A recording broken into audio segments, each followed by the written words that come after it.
everyone, welcome back to The Curious Healer. I'm Dana Marie, and today I'm in the beautiful Mangawhai with my friend Hugo. Thanks for coming along today, Hugo. Thank you. Thank you so much for inviting me. You're welcome. Hugo is from Dynamic Movement, and we've had quite a journey ourselves over the years and got to know each other in different interweaving wellness paths. But today I really wanted to touch on the incredible work that you do within the community to support people's mind, bodies, and souls. And yeah, we wanted to share a little bit about some of these natural movements and the way that you're approaching through dynamic movement, the work that you do. So do you mind just sharing a little bit about that? Yes. So, natural movement. I think that the first distinction that I will say about that is that any human movement is a natural movement, in a sense that if we have these arms and these legs and this torso and we can move in different ways, it's all natural movement, right? But then you can approach it from an evolutionary perspective, which will be how movement transforms the way that we developed our brains, that we survived and thrived as a species. And if you go and look at that aspect, we evolved side to side with our brains, evolved side to side with movement. We needed to perform certain tasks to survive. So take actions, for example, as hunting, or when we became, hunter-gatherers, when we started to cultivate the land, when we had to survive through the natural environment, movement shaped the way our brains evolved because it shaped our survival. And so when I think about natural movement, it is more so because another aspect of it is that modern lives narrowed our movement possibilities. And if you don't use it, you lose it, right? Yeah. And so we sit in chairs, for example. We are not sitting now, but most people will sit in chairs, who spend many hours of the day there working and, doing things, or in couches, or cars, driving. And if you think about it, it's a very narrow and unnatural movement for the human body. For thousands of years, that's not how we rest. That's now not how we worked. That's not how we evolved. And so by this very small field of possibilities of movement that we practice nowadays, that most people will practice nowadays, it's very, very constrained. There's a big constraint compared to how we evolved as a human species. Yeah. So how can I bring that back to a modern body? All that ancestral knowledge, all that evolutionary-wise approach that happened to us, and we are in many ways survivors since we are here. And how can we restore that? Because our bodies are designed for that. We thrive with that. We restore functions, but we also deal with all sorts of problems. We can deal with the body. And when I mean the body, there's no separation between the body and the mind. So when I move my body with awareness, my mind is also connected. And so when I deal with natural movement, that's the approach that I have. How can we restore those functions?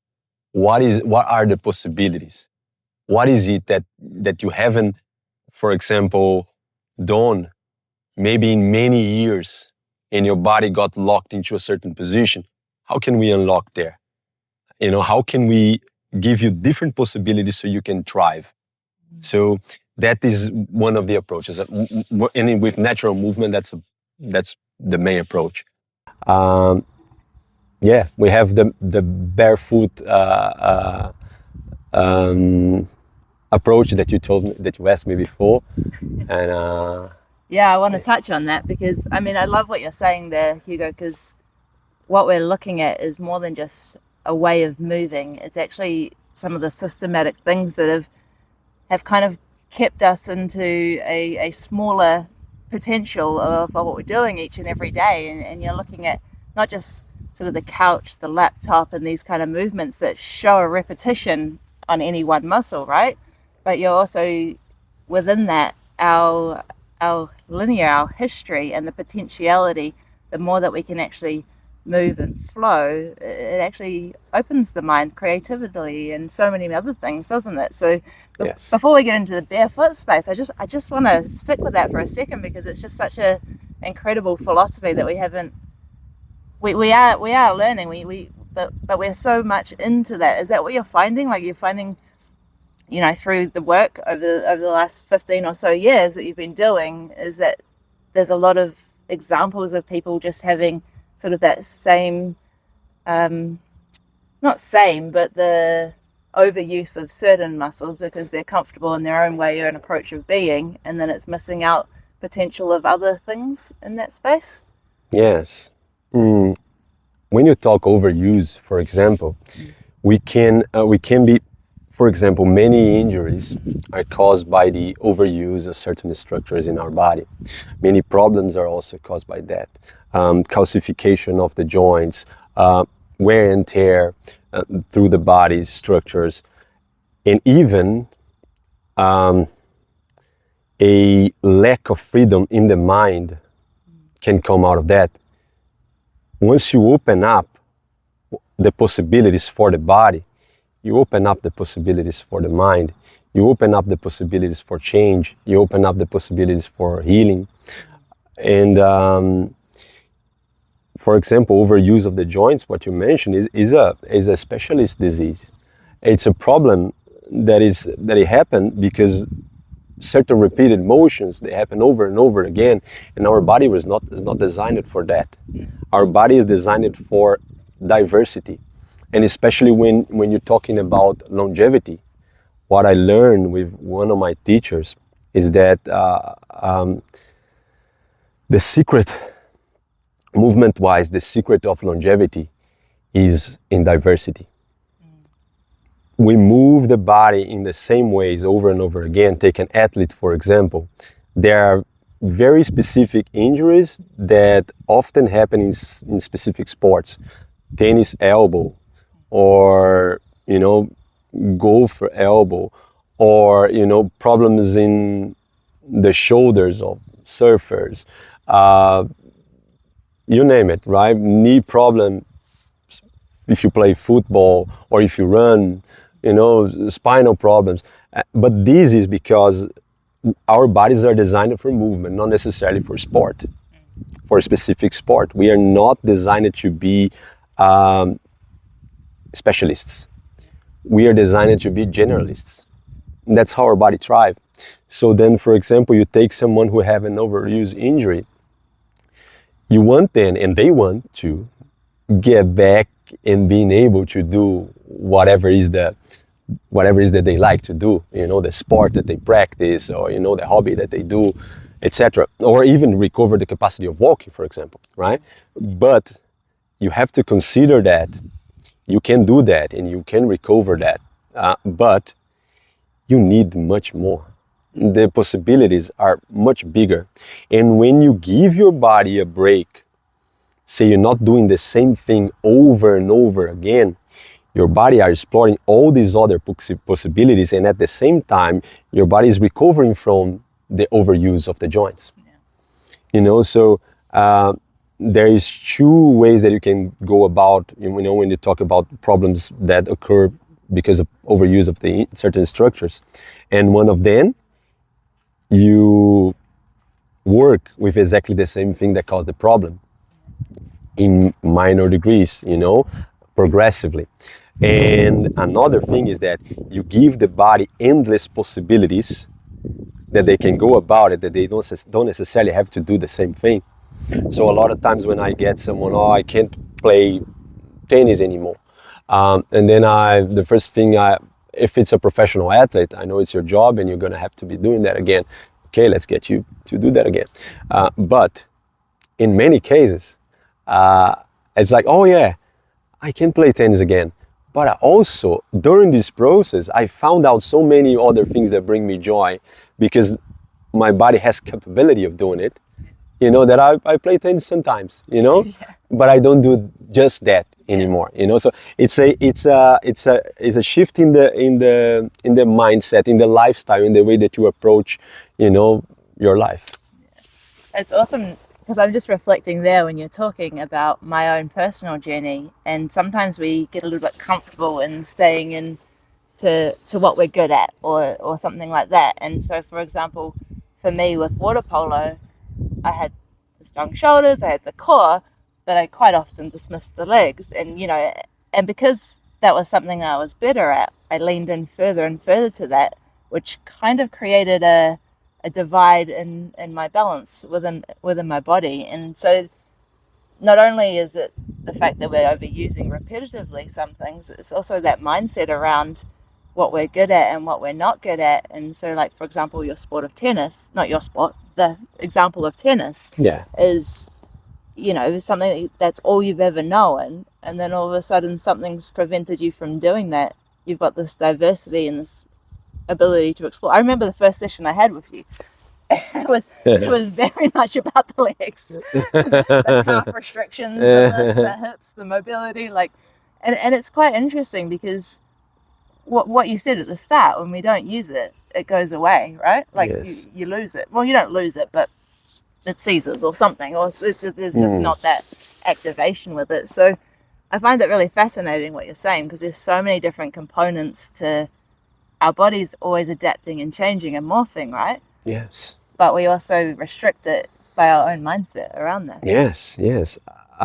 Once you open, and I've seen many times, I'll give you a very practical example.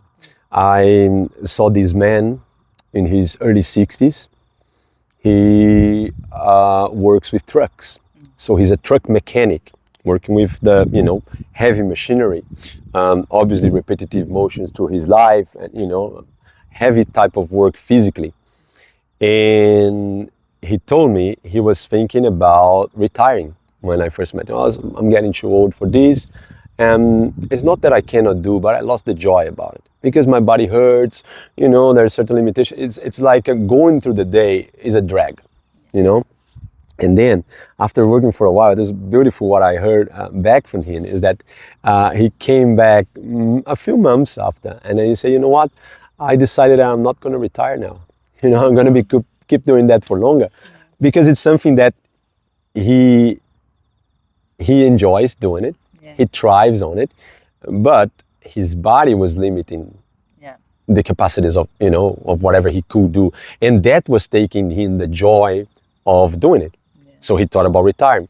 Now imagine that we have only this body and we're going to carry this body for our entire lives. And then, up until now, we cannot change bodies just yet. But, when you have a body that is open to more possibilities and is capable, this is empowering. Right? That's what I feel, and that's what I've heard. It's empowering because once your body is capable of doing more, you want to do more. It's natural. It's your survival instinct, is your whole biology acting in your favor. It's like, oh, I can actually carry that child again. While before I will think twice before carrying my child because my back hurts, and and I'll all of a sudden I'll feel like running. Oh, okay, I'm gonna run, but I haven't run in years because every time I try that, my body hurts here and hurts there. Like the possibilities they open are endless. Oh, I can climb a tree. I haven't climbed a tree since I was a child, and now, I just climbed a tree and I'm 50 something years old. So it is the possibility that open up, and that like what it does to your mindset and to your lifestyle is powerful. Yeah, that's so true. I want to touch on, so when it comes to, you know, we're looking at certain patterns that our bodies come to and stuff. So how do you work with the person? Like, how do you work with the natural movements, and what's some of the ways in which you're supporting this shift that we're say I'm in a repetitive state of being. What's Yes. some of the things that you found, not just through the mindset, but also through the work that you do in the integrative space? Yes. For me, it always starts with the body, because it's the tool that with my body I can feel, I can touch, I can sense. And so then it can translate to other areas. That's my approach. You can go many different ways, obviously. But I feel like that the body is a powerful tool for transformation in that regards. So people, when they come, after my work, either they want to learn. Many professionals, for example, in the fitness area or in the health area, they want to learn more, or they want to learn more about their own bodies, and they want to learn ways in that they can help others as well. But in also many cases, someone comes with a problem. And then how do we find, there's no like, when I create dynamic movement, it comes from all the experiences on my life until now. Now, how can we apply this to that specific person? It's not like a cake recipe, Yeah, it's not a one size fits all. But we usually start with a assessment, like understanding how your body moves, what is it that you're looking for, what is the general state of you now, and how can we work? One example, like you can go in very different directions. So, for example,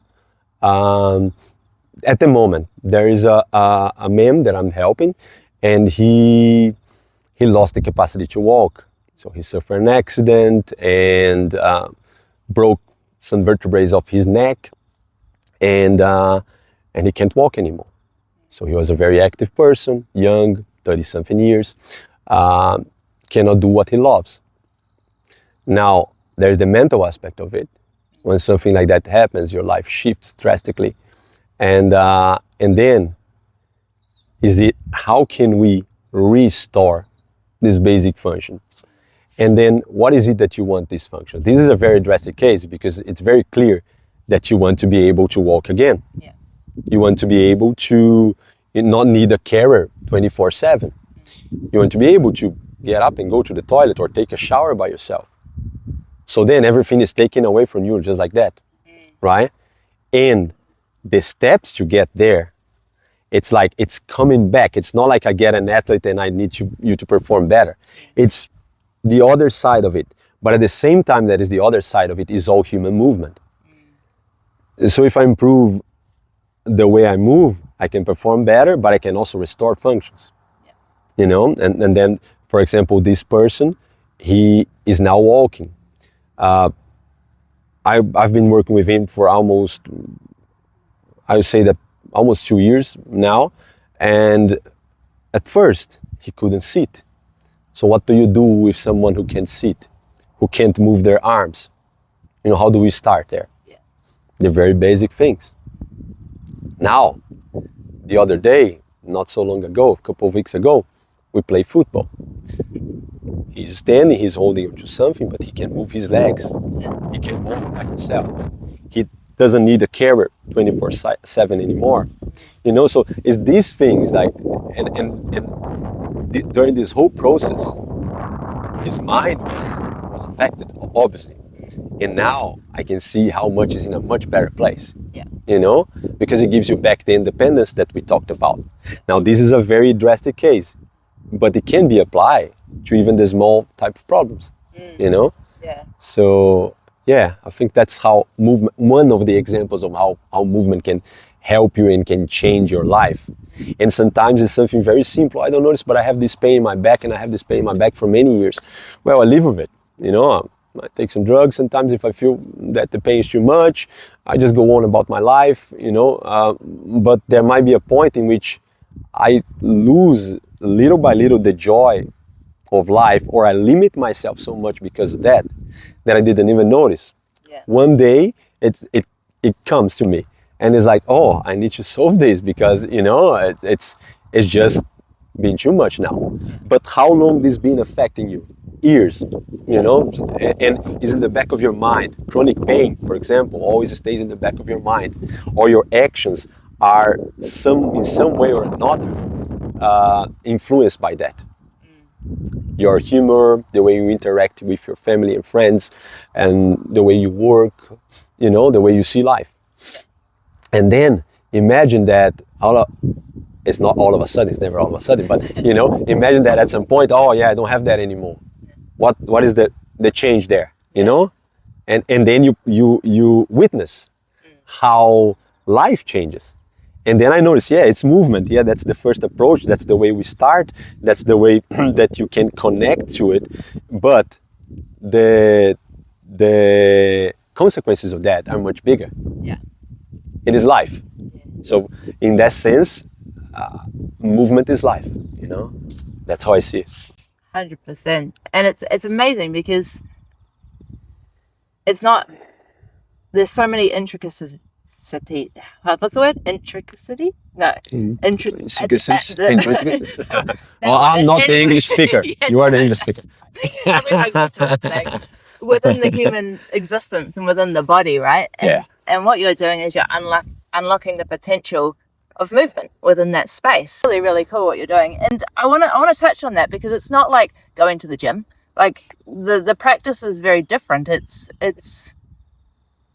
integrated with what you're talking about, with sort of how it's been through the ancestral ways and how you approach different stages of movement. And yeah, I'd love for you to touch on a little bit about that and some of your learnings over the years that you're helping to integrate into dynamic movement that does support this holistic way of being.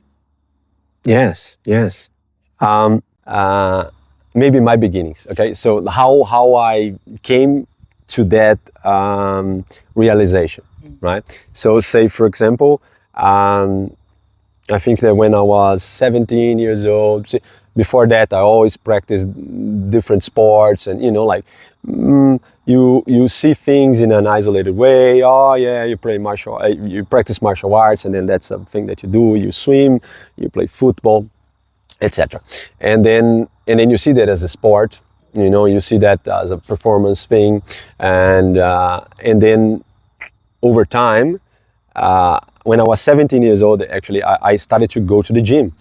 My mom took me to the gym and said, "Hey, have it a try," and then I fell in love with that. It felt because for the first time I started to notice, oh yeah, if by training I can improve the way I do things. It's like, oh, that was one realization, and obviously you can get that through sports as well, right? But then it's like, for years I practiced that, bodybuilding, that kind of like going to the gym, feeling my body, and practicing sports separate to that. And as I start to get a bit older, a little after that, a few years after, I then find out, I'm actually very strong in the gym, but I'm not very strong in real life in certain situations. If I need to carry something, sometimes my back hurts, and I'm not very powerful as I am in the bench press there, when I'm dealt with a real life situation. And then I was like, why is that? And then I started to get deeper into what is called functional training, and and played with that and learned different ways. I then learned a lot about calisthenics, and then it's basically you learn how to use your body in a more efficient way, different levers and different positions in which you can optimize the function of your body movement wise. And then yoga came to my life, and when I first approached yoga, it was much more about the physical, like, oh yeah, I can be more flexible. I don't need to be that tight, and I can be more fluid. And then, the movement approach, which came a few years later, when I met one of my teachers, Ido Portal, Israeli teacher, and he opened up the possibility, and he was the first person that I heard talking about movement. And I was like, oh, that's beautiful. And he could do amazing things and all of that. And I was like, wow, so many possibilities out there. And then you start to learn from these different, perspectives, and you start to take on into your own approach. And then I worked for many years in a rehabilitation and sports performance facility, where I met another mentor, Murray Hing, which is a physiotherapist.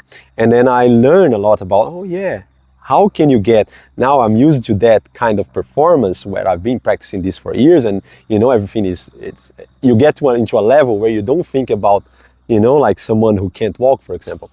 And then you work with that, and it's like, oh yeah, gosh, I need to actually step down everything that I learned so I can adapt to this person where they are now.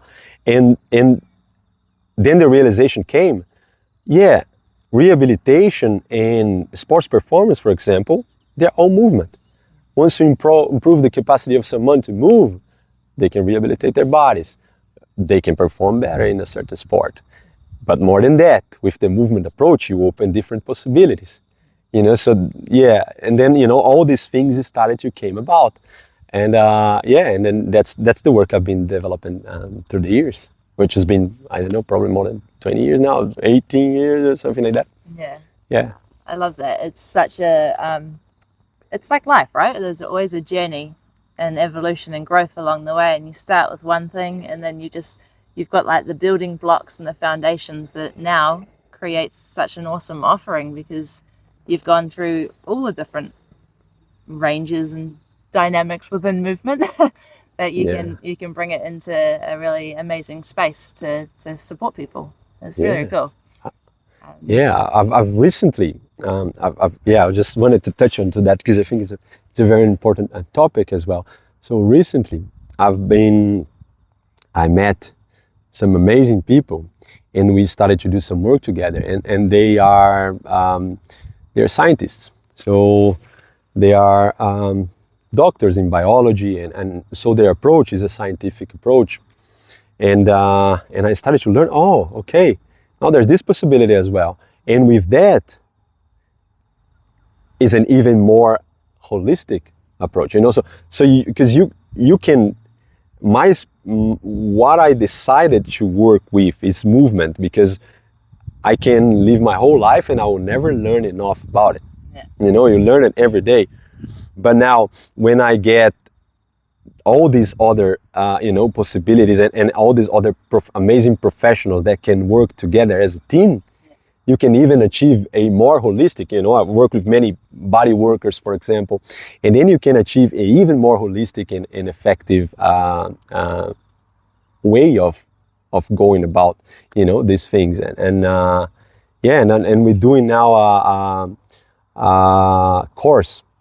We're doing an online course that's going to be an 8 weeks course with a immersion, an immersive retreat within it. And the changes that I've been seeing with this work are amazing, because then you tackle on all these different areas, and it doesn't matter which one does more or does less, but the results are just amazing. Yeah. And it just changes completely someone's body, someone's mind, and someone's life, so yeah. It's amazing. Do you want to just quickly share where we can find a little bit more about this while we're on the topic of it? Yes, of course. I think that, I don't know if you can put the link on the end of it, but it's like this work is called the Life Dojo. And we're doing this course. We're also doing workshops together and things like that, in parallel to dynamic movement and the work I do. So I feel like this is a moment of collaboration in that sense, that it brings more to the table. It facilitates, whatever work that you're already doing in a certain field. And then, because, I understand that the work you are doing now is like you're contacting health professionals, you are talking to all these people, and people that have a more holistic approach and, integrated systems and things like that. Now, isn't that amazing that if instead of being in our own little world, doing our own work, a collaboration, Yes. to happen, it's the effects of that can be more profound and more impactful on people's lives. So 100%. You're speaking my language, Hugo. I am a big fan of collaboration, and I love what you guys are co-creating there because, we all have our own individual capability and journey and things to share and gifts to share. And when we bring other people into that equation, then it just gets even more richer because they're bringing their stuff to share. And I think it's amazing, and it's nice to hear that you're still honoring everything that you're doing, but you're also allowing for this collaborative space and everything you're developing there. So it's really cool. thank you. Yeah. I do want to touch on, because I am probably the self-claimed barefoot bandit. Like I go barefoot everywhere and every day, any capacity I can. Apart from sometimes with little shrapnel pass because my feet are human. But everything else, I love being barefoot. Now, the first time I came to your session, straight away I was like, oh yeah, because I'm coming to a gym session, I better put shoes on, which isn't something that I naturally do. And I loved it. He told me to take my shoes off straight away. So I thought that was fantastic. But I'd love for you to share, because it's such an important part of what you do. And if you could share a little bit about this barefoot approach as well. It'd be awesome. Yes. So the first contact and interaction that we have with the floor is through our feet, right? Now, the way I've seen it is that modern footwear restricts the functioning of the foot, and that's only I'm talking on a technical aspect first, right? So say the muscles are restricted. It's like I'll put a glove into your hand that restricts the movement of your hand, and I say go on about life, live with that. Now, because we are very used to that, using shoes, right? Restrictive shoes. We don't notice that anymore. But we lost contact with the floor. We lost contact with our foot. The sensorial input, it's not there, or it's deeply impacted. So once you go barefoot, you start to notice, I have to be more careful how I walk. Over time, the shape of your foot changes. You probably noticed that. I mean, I've noticed a drastic change into my toe box, for example. It opens up, and that affects my balance in different ways. And this first contact, this sensorial input, the activity, there's so many intrinsic muscles within our foot. They're responsible for balance, for stabilization, for giving us feedback from the floor. And when we give that back, obviously I don't recommend anyone to just go barefoot every day and straight away get out of your high heels or restrictive shoes and just go barefoot. No, you gotta, you know what I mean? You gotta have a gradual approach to it. Yeah. But when you do that, you will see the changes, and you see how it improves even your posture, your balance, the way you move. It's different because you are more careful, but you also have a better input. You also have a better awareness, spatial awareness of how am I moving, where am I going, how am I stepping into the floor. And to give you a very simple example, right? For many years, so years ago, when I first started going more barefoot, and I still had a job where I needed to work in a it's not a gym, it was more like a studio, but anyway, it was a closed indoor environment. And then I started to wear barefoot shoes because I needed to use shoes somehow. And then every time that I went to a certain place with my daughter, I would jump from one sidewalk to the other. Not a big distance, like for me it was not a big distance. I was used to it, and I could jump, land on the other side, and just go on. And one day, for some reason, I was wearing a restrictive shoe. I was wearing a Vans skateboard shoes, And I was wearing that. I probably was skateboarding before. So I was skateboarding and I went straight with that shoes to that place and I went and did the same jump. Somehow I hurt my back. Yeah. In a jump that I have done many, many times. But see, when I used that shoe, I wasn't aware of how my landing mechanisms were affected. Yeah. So when I affect my landing mechanism, my body goes all, you know, the impact goes to different areas of your body. And then all of a sudden, boom, my back, I didn't even, you know, notice that. But it made me think about it, you know. Yeah. So that's just a practical example. But people who have been suffering from back pain for many years, suddenly they start to go barefoot and they see the possibilities and the muscles of the foot get worked, etc. And it's like, oh, my back feels better, you know. So there's a lot to it. There is also the fact that I'm connected to electromagnetic field of the earth, you know, they call grounding these days, right? Yeah. You know, it's something that is natural, right? Yeah. Nothing can be more natural than that. As a species, we evolved, you know, through thousands of years with this contact with the floor, with the ground that is around us. And then all of a sudden, it's a recent history that we started to use shoes very often, and restrictive shoes, and you know the way it impacted our bodies. So our body is not adapted to that. It's not natural. Yeah. You know, it's just like I said before, that sitting for too long is not natural. Yeah. The same way, wearing restrictive shoes is not natural. It's kind of counterintuitive, because some of the times you're hearing feedback of like, oh, I have to wear my shoes because my back's uncomfortable, my back's bad, and so I've got these specific shoes, for example. But what you're saying as well, like obviously everyone's got different circumstances, that it's actually that connection that is going to support your body rebalancing and reorientating the way it's most natural. Yes. Yeah. Yes. And you know, it's the same aspect that we talked before about you use it or you lose it. Yeah. You know, you don't use all those small intrinsic muscles on your foot, you're going to lose the capacity of using that. Yeah. You have plantar fasciitis, you have all sorts of problems that can happen with your foot and etc.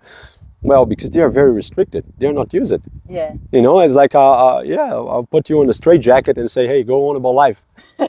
How do you feel? It's a bit restrictive, right? Exactly. So handle that. Right? Makes me suffocated just feeling about it. Yeah. Exactly. It's you know, like what I'm seeing. For example, when we talk about natural movement again, but see, we are sitting here on the floor, right? We're sitting here on the ground, and what is happening, and I notice you and myself as well, we are changing our position often. Yeah. Why? Because it's not very comfortable to be sitting in the same position for many hours. We move here, we go there, you know, we're always changing, we can come here. I changed it several times, you changed it several times while you're there. Yeah. Now, if I was in a chair with my mind focused on a task, I will shut down whatever connection I had to my body because I'm resolving a mental task. Yeah. And then with that, my whole body's there in that same position for hours and hours and hours. Yeah. Now, you know, see the impact that this can cause into our bodies. It's just not designed for that. Nah. Right? Survival-wise, we need to be able to squat, you know, like a squat in a deep squat position as a resting position.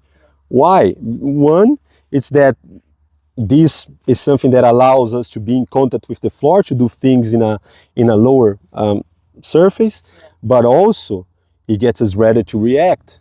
A predator comes in, I can come up and go. You know, it has its utilities, right? Yes. Now, sitting on that chair so often, I'm not going to say that it's damaging, but if you do this every day over the course of years, you're obviously going to have problems, right? Hunching over a device or whatever, a screen or whatever, and staying in that position for too long, what's going to happen? Your shoulders are going to round, your neck is going to drop, etc. All the, you know, the kind of like the common posture that we see these days happens, right? Use a little bit of help with that. But you know, it's that, you know. So what we need movement. Yeah. You know, and maybe we need exactly the opposite of what you've been doing to bring back balance to your body. Yeah. It's such a perfect example, and it fits so many listeners as well, because we have patterns of our day and how we approach things, and you know, we've got certain responsibilities, or we've got to do this and we've got to do that, and we don't always notice, because our mind's so busy on the task, as you were saying, we don't always notice how hunched we are and how much is going down and all of these different structures that Oh my God. keep Yes. keep us in a certain way of functioning, in a way, you know. Yes. Yes. And a lot of it's looking down, which Yeah. is not necessarily what we would naturally do. We're And solving a looking task. down and we're looking Yeah. around, look at the sky. And solving a task with our minds, a problem with our minds. Yeah. You know, like years ago, I remember I saw this scientific experiment that they did with thousands of people, and then what they did is that they put some it's like a helmet with circuits that with sensors that could measure the brain activity. Yeah. And then they first tested with mathematicians. So they were sitting on a chair and solving complex mathematical equations. They were just the brain activity, right? And then they did the same with contemporary dancers. These guys are still solving problems, but in a embodied way. You know, their bodies are working and all this is happening, this and that, and I'm learning this and I'm learning that, and I learn how to do that, you know. And they noticed that the brain activity of the dancers were much higher. Wow. Yeah. You know, so then you think like the capacity that movement brings is not, you know, as the body, etc. But you know, if you think just about the brain, Yeah. what it does to your brain, you know, the neuroplasticity that you get out of it, like, you know, expands your neural pathways, your way of thinking, and the possibilities. Yeah, it's amazing.